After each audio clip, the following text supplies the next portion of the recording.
Assalamualaikum warahmatullahi wabarakatuh. Sebelumnya saya ingin mengucapkan terima kasih kepada Bapak Sugianto selaku dosen pengajar pada mata kuliah pengantar ilmu ekonomi makro.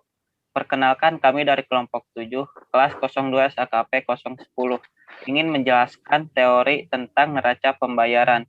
Sebelumnya saya ingin memperkenalkan diri terlebih dahulu. Perkenalkan, nama saya Hikmat Fajar dengan NIM 20 10 11 20 16 46. Nama saya Imelda Putri Baida dengan NIM 2010 11 200 Nama saya Novianti Rahma dengan NIM 2010 11 200 641.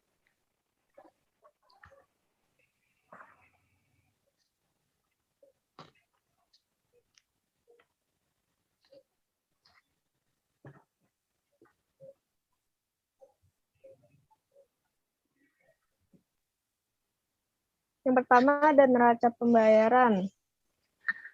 Neraca pembayaran atau balance of payment adalah catatan sistematis dari seluruh transaksi ekonomi antara penduduk suatu negara dengan penduduk negara lain selama 1 tahun.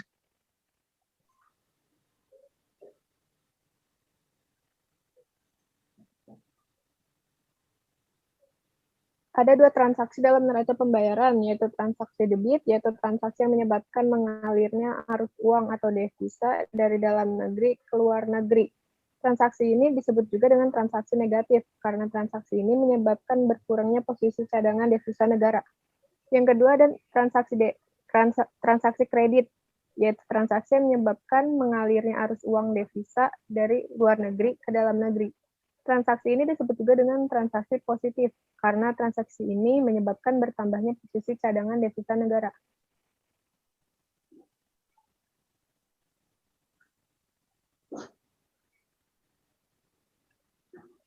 Ada 3 komponen utama dari neraca pembayaran, yaitu neraca berjalan atau current account, yang terdiri dari 3 bentuk, neraca perdagangan, neraca jasa, dan neraca transaksi sepihak. Yang kedua ada neraca modal atau capital account. Neraca modal mencatat transaksi penerimaan atau pembayaran sehubungan dengan peminjaman dan penanaman modal yang terjadi di antara 2 negara atau lebih, baik untuk investasi jangka pendek maupun jangka panjang. Yang ketiga ada neraca moneter atau monetary account. Neraca moneter adalah neraca yang mencatat mutasi atau perpindahan posisi keuangan yang berhubungan dengan IMF, serta memperlihatkan perkembangan atau perubahan dengan cadangan devisa suatu negara.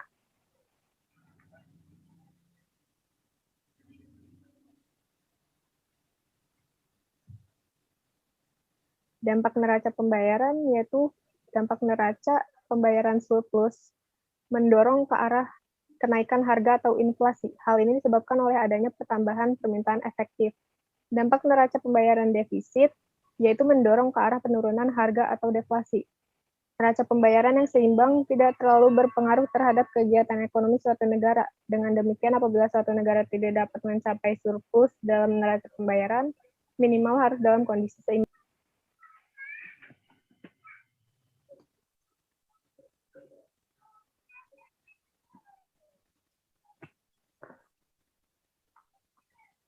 Kurs valuta asing.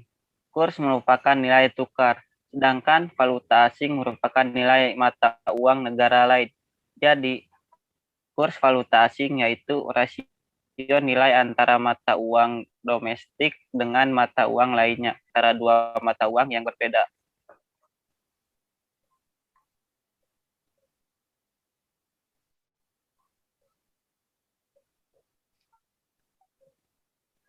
Sistem kurs valuta asing.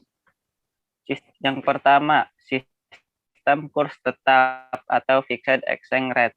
Sistem kurs tetap merupakan sebuah kondisi nilai tukar mata uang domestik ditentukan oleh pemerintah.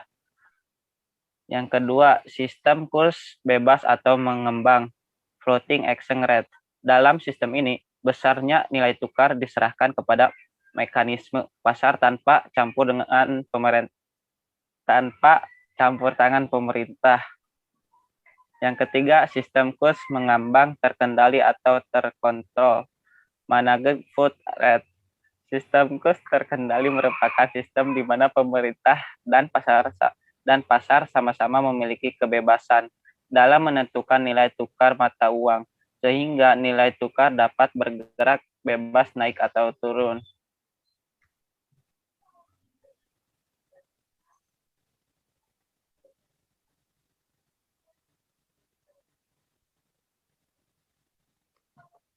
Jenis-jenis kurs valuta asing: kurs jual, kurs beli, dan kurs tengah. Kurs jual adalah harga yang diberikan oleh bank kepada seseorang yang ingin membeli mata uang asing. Kurs beli. Kurs beli adalah harga yang diberikan oleh bank kepada seseorang yang ingin menukarkan mata uang asing. Dan yang terakhir, kurs tengah. Kurs tengah adalah harga yang diberikan oleh bank antara kurs jual dan kurs beli. Penjumlahan kurs beli dan kurs jual yang dibagi dua.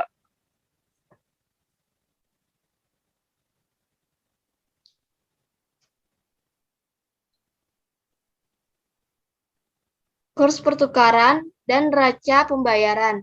Apabila membandingkan antara kedua kurs pertukaran tersebut, maka dapat disimpulkan dalam sistem kurs pertukaran berubah bebas, fleksibel, exchange rate system, neraca pembayaran cenderung untuk menjadi lebih seimbang, sedangkan dalam sistem kurs pertukaran tetap, fixed exchange rate system, neraca pembayaran cenderung menjadi lebih tidak seimbang.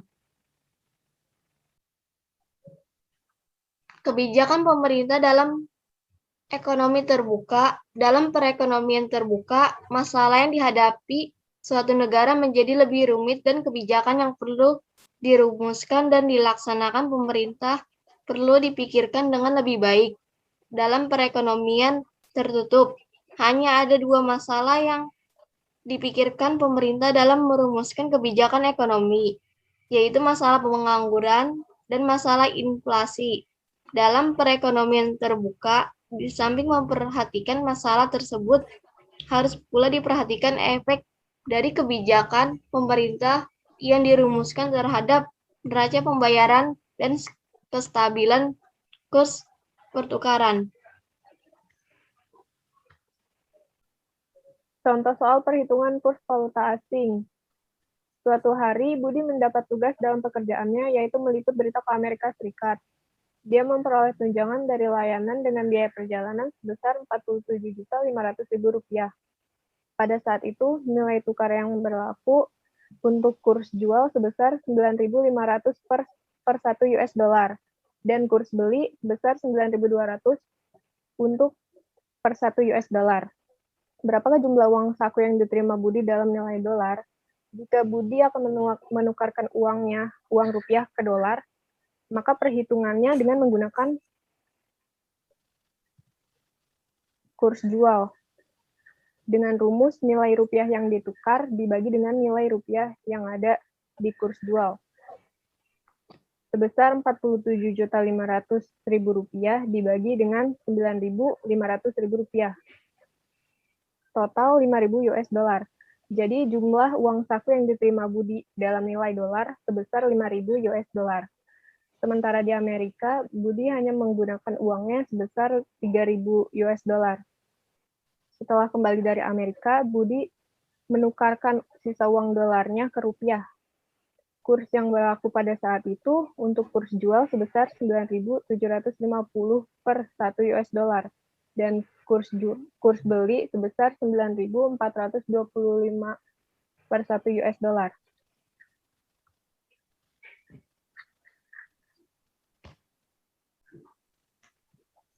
Berapakah jumlah rupiah yang akan diterima oleh Budi? Sisa uang Budi sebesar 5.000 US dollar dikurang dengan 3.000 US dollar. Maka sisa uang Budi 2.000 US dollar. Jika Budi akan menukarkan uang dolarnya ke rupiah, perhitungan yang digunakan dengan perhitungan kurs beli. Sisa uang yang dimiliki dalam rupiah sebesar nilai mata uang asing yang ditukar dikali dengan rupiah yang ada di kurs beli. 2.000 US dollar dikali dengan 1.425 rupiah. Totalnya 18.850.000 rupiah. Jadi jumlah rupiah yang diterima oleh Budi sebesar 18.850.000 rupiah. Suatu negara mengalami neraca pembayaran yang terus-menerus mengalami defisit sehingga cadangan devisa mengalami penurunan. Sebab digunakan untuk menutup defisit neraca pembayaran. Kebijakan untuk meningkatkan cadangan devisa adalah melakukan evaluasi nilai ekspor naik dan nilai impor turun. Pembahasan adanya kebijakan devaluasi berakibat nilai tukar rupiah turun yang akan membuat harga barang dari Indonesia menjadi lebih murah, sehingga bisa meningkatkan ekspor tetapi menaikkan harga barang impor.